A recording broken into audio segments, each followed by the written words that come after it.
right, you guys, I'm going to read one book first. I know you're very excited for the firefighter.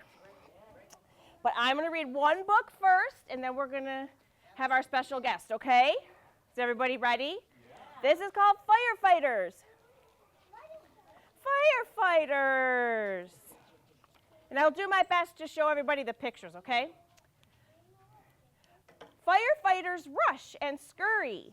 Down the pole, slide and hurry. Put on great big fireproof suits. Put on helmets, gloves, and boots.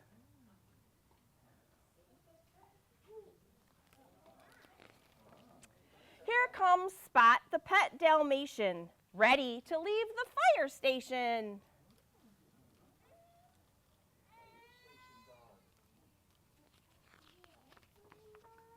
Swing aboard, hit the gas. Ladder truck roars, heads out fast.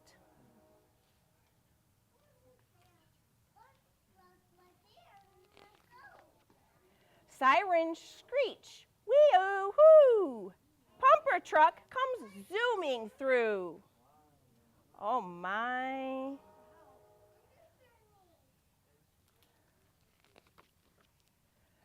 Chief's car races, warning lights flash. Cars pull over, engines pass. Yeah, you got to pull over when the fire trucks come by so they can get to their emergency faster. Lift the ladders, haul the hose. Hydrants open, water flows. Flames flare up into the sky. Aim that water, shoot it high. Oh my, there they are, putting out that fire. Yeah. Crackle, sizzle, thunder, roar. Swing that hatchet, break the door. Firefighter starts to shout. There may be people to get out. They might have to save somebody. There might be somebody in that fire, in that house. Raise the platform, bring them down. Safe and sound on solid ground. They did it! They saved the people. Hooray, hooray, watchers cheer. Rescue truck is waiting near. They're there to make sure the people are safe and healthy and that they're okay and not injured. Grab the saws, axes, sledges, to the roof, walls, and ledges. Water whooshes, hisses, sprays. Fire crew has saved the day. Good job, firefighters. No more danger, fire's out. Only ashes swirl about.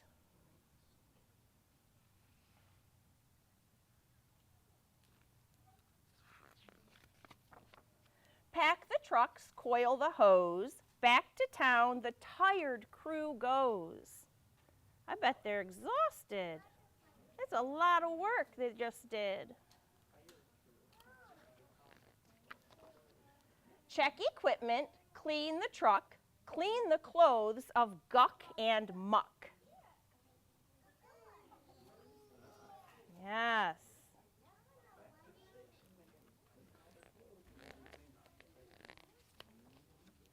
Rest, talk, laugh, eat. Spot gets a special treat. All is quiet, all is still. Firefighters relax until, oh no. Clang, clang, clang, they've got another emergency. Oh my. Fortunately, firefighter Dana does not have an emergency to go to right now, and she's going to be able to sit here and spend some time with us. So she's going to read a book, and then she's going to answer some of your questions. So think of some good questions you might have for her, okay? While she's reading her book. All right, everybody, this is firefighter Dana. Hello. All right, so who knows Clifford, the big red dog? All right, good. So, my name is Emily Elizabeth, and this is my dog, Clifford. Clifford is not the oldest in his family, but he's the biggest. Last week, Clifford and I went to the city to visit Clifford's brother, Nero. Clifford knew the way. Nero lives in a firehouse. He is a fire rescue dog.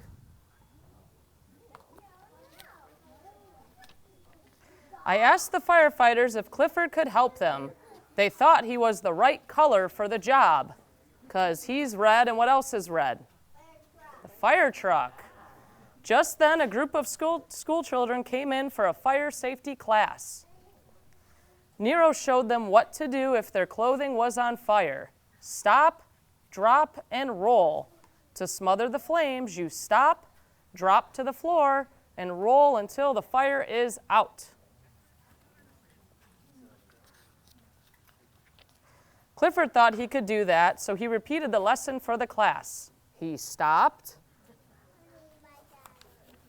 he dropped, he rolled, and he rolled a little too far. Just then we heard the siren. There was a fire. Nero stayed to guard the children. Clifford and I ran ahead. He cleared the street for the fire trucks. I wish we had a Clifford to clear the street. That would help. Smoke was pouring from the top floor of a tall building. Clifford pushed the crowd to a safe place, and he saw some people in trouble. Clifford to the rescue. The heavy hose was hard to unreel. Clifford gave the firefighters a hand. He's pretty good at tug of war, I think. But then he saw that the fire hydrant was stuck shut. Thank goodness Clifford was there to unstick it.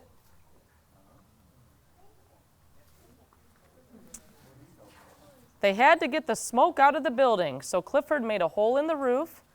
Then the firefighters were calling for more water.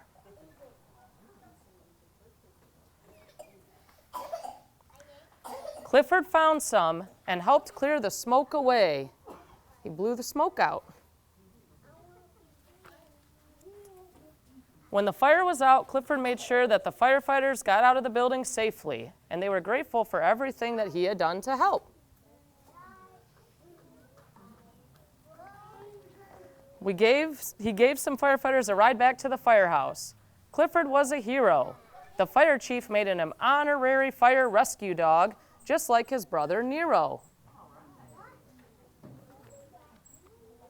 All right, so this is the important part, okay, kiddos?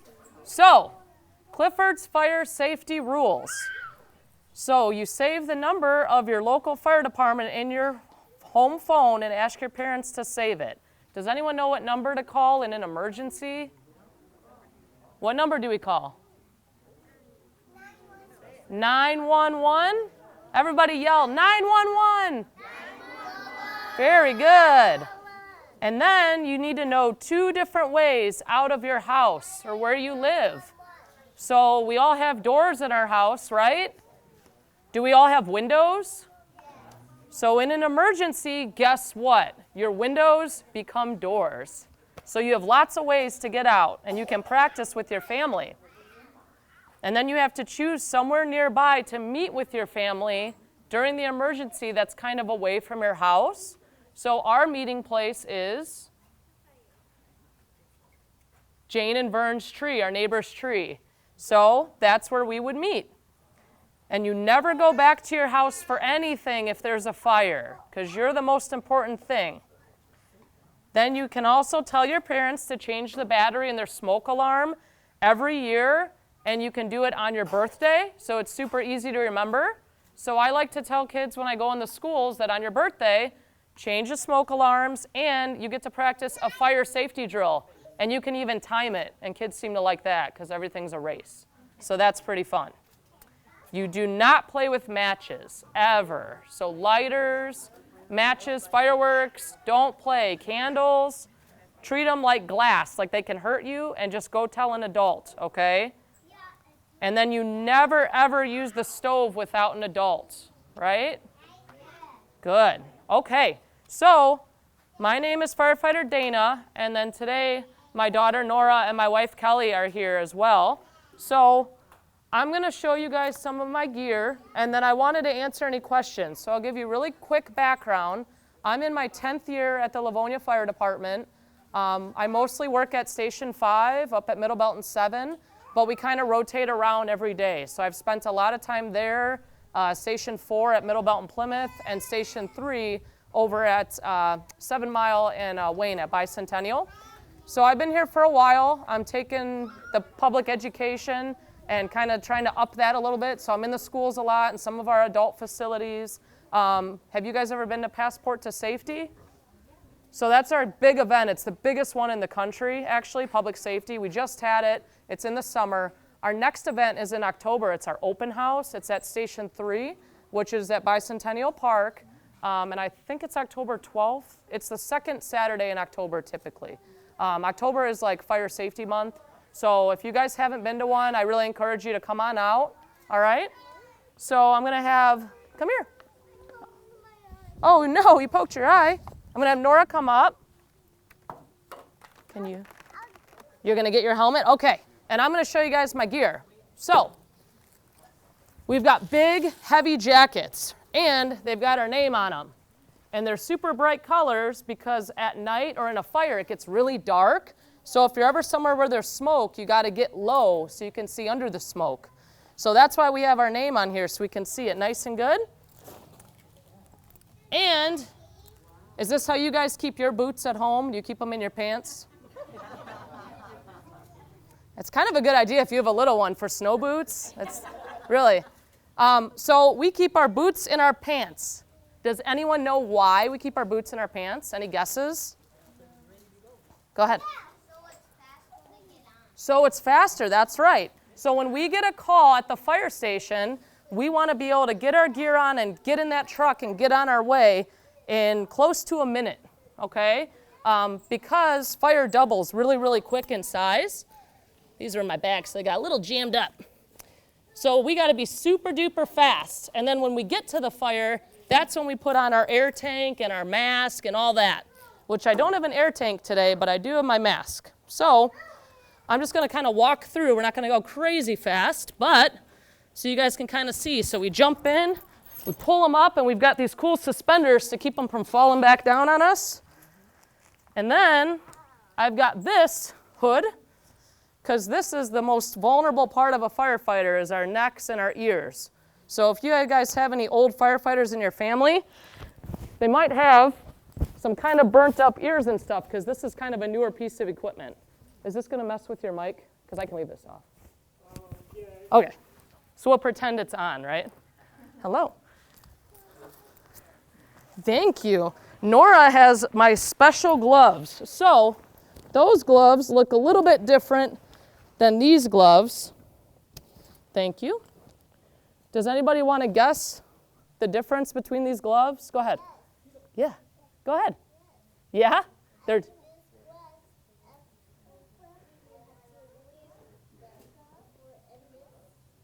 Yeah, to be safe. Oh, okay, thank you. So these are our fire gloves. So these are black and they're fire gloves. So these keep heat out. These are called extrication gloves. So we go on car accidents and a bunch of stuff.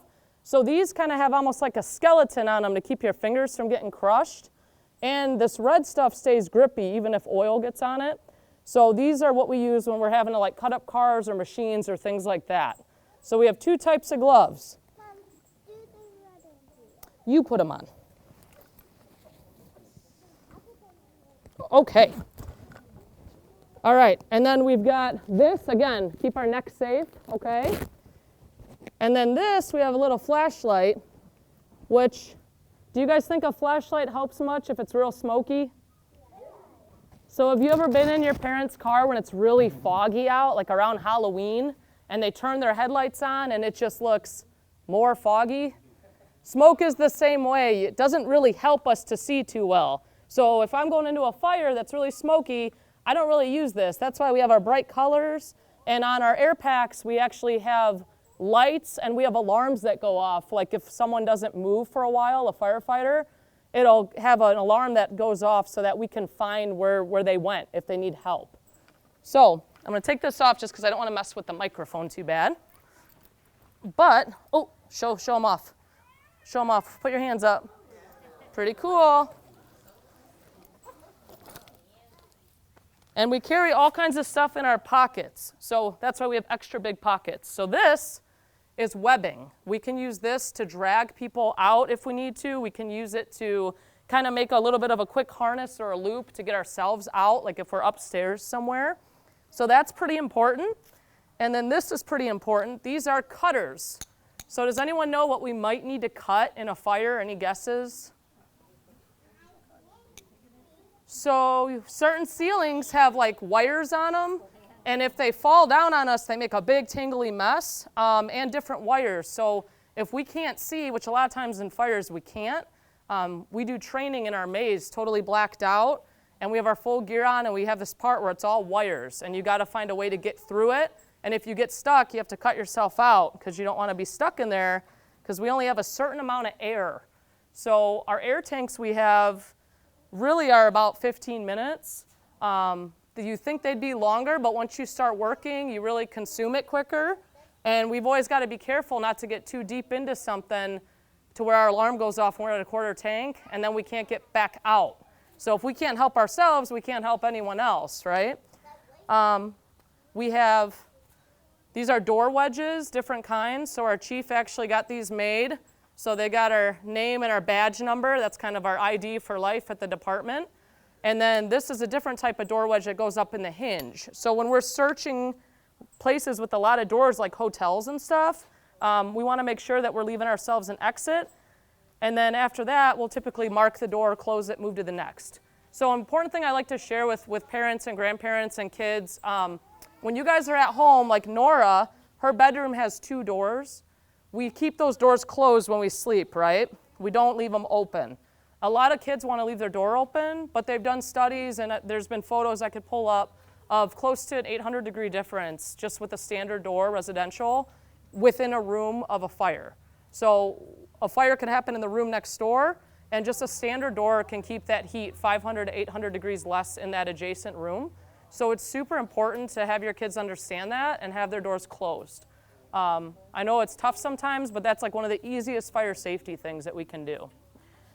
So we also have this fancy cool vest. Any guesses when I wear this? Dance parties at the station? So this is for when there's lots of traffic. There you go, do a spin. So that makes us easier to see because surprisingly, or maybe not so surprisingly, traffic is one of firefighters' #1 natural enemies. So I will put my hat on. So traffic is one of the most dangerous things that we deal with. So it's really important when you guys see something going on that we slow down, we get over. We only have so many cones on each truck. We don't really have enough cones to block it completely for a long distance to where a car can't cut in. So just because someone sees a gap, don't assume that you guys can cut in. We're pretty lucky here because we have a lot of freeway, but we do now send 2 engines on every freeway call because one acts as a blocker to try to negate that and try to kind of angle traffic away. Shh. So this is our mask. All right, and like I said, I don't have my tank, but I'm going to put this on.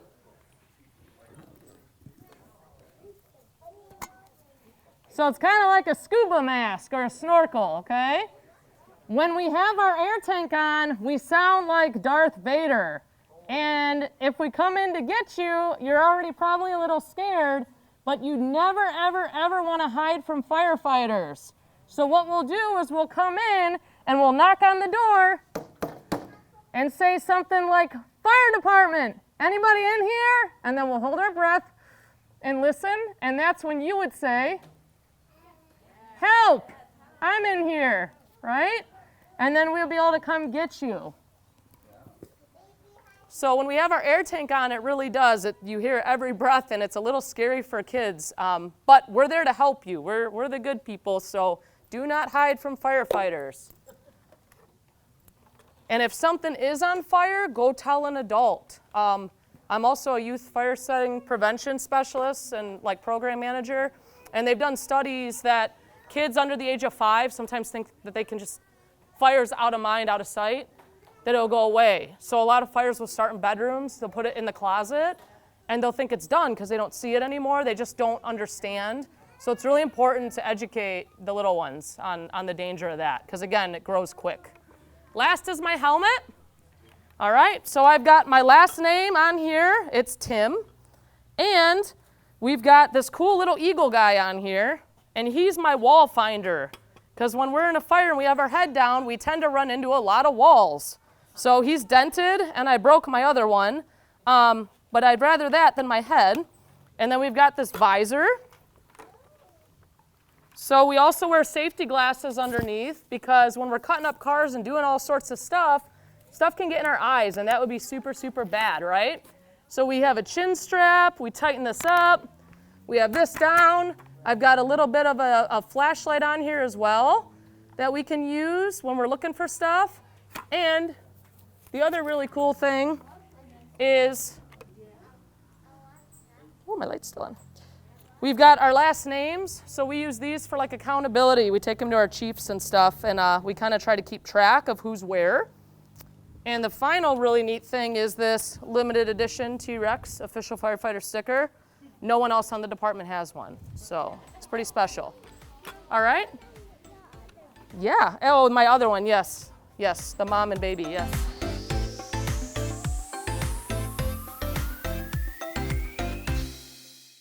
So, does anyone have any questions at all about what we do? We live at the station 24 hours, so 8 a.m. to 8 a.m.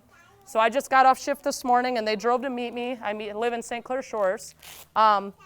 We're work every day of the year. We're open 365, 24 hours. So Christmases, Thanksgivings, birthdays, Easter, Halloween. We do everything together with our crew, and we're never closed. So we will always be open if someone needs help. So if anyone, adult or kid, anyone has any questions at all, feel free. Now's the time. I have a question. Yeah. In the book I read and in your book, they use dogs at the fire department. Do you really use dogs at the fire department? So not typically. Like that's kind of an older style thing. We're really busy. We run close to 15,000 calls a year in this city, between 5 stations and 2 units. So it's gone up a lot. When I started, it was a big deal that we broke 10,000. So in 10 years, we've increased that much. So yeah, we don't typically have dogs. Some like rural departments do, or they'll bring their own dogs. A couple places around us, they have like therapy dogs or things that they can bring in, but it's not standard practice. Yeah. Yeah. Do you let people know about your program of smoke alarms and CO2 monitors? Oh yeah, yeah. So if anyone doesn't have like smoke alarms, I believe we're doing CO2s. I know for sure smoke alarms. And CO2. You can contact our fire prevention department at Station 1 if you're a resident in the city, and they'll come out and install them for residents. If you guys don't have them, you're not able to have them. Sometimes we see older people that live alone, and even if they have the means to buy them, they can't install them. So that's the program that we run here to help. Thank you. All right. Well, thank you very much for coming to see me, and I hope you guys have a really good day. All right. Clap. Clap, clap.